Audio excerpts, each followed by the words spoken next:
Appreciate that. Well, it's the beginning of the work week, and that means it's time to get caught up on all things politics in the state of Arkansas. That's right. It's your Midterm Monday update with KNWA's political reporter, J.R. Davis.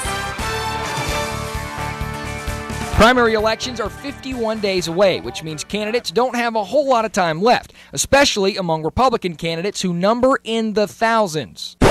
We need to fix that. Okay, yeah, I know it's only 16 total between the race for U.S. Senate and the 3rd District Congressional seat, but it feels like 1,000. You see what I'm saying? But they all have one goal: separate themselves from the pack. That's where we have to make a difference. Now, endorsements tend to help, and last week, Doug Matayo, candidate for the 3rd District Congressional seat, picked up a big one when he got the backing from former Governor Mike Huckabee. Then again, there are other ways to set yourself apart, sometimes good, sometimes not so good. Take U.S. Senate candidate Curtis Coleman, for example. The Little Rock businessman's say-it-like-it-is mentality has helped him win 3 GOP straw polls and place second in another.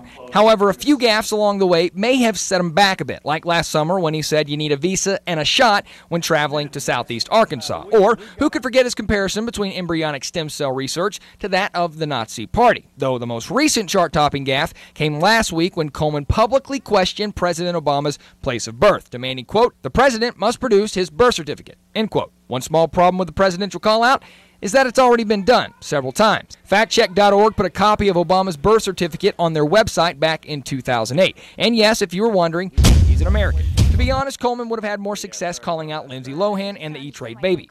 Lindsay? Look at what?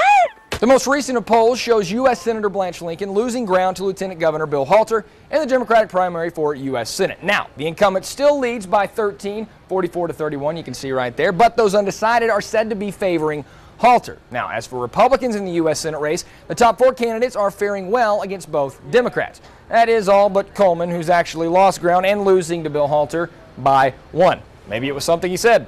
Who knows? This has been your Midterm Monday update. I'm J.R. Davis.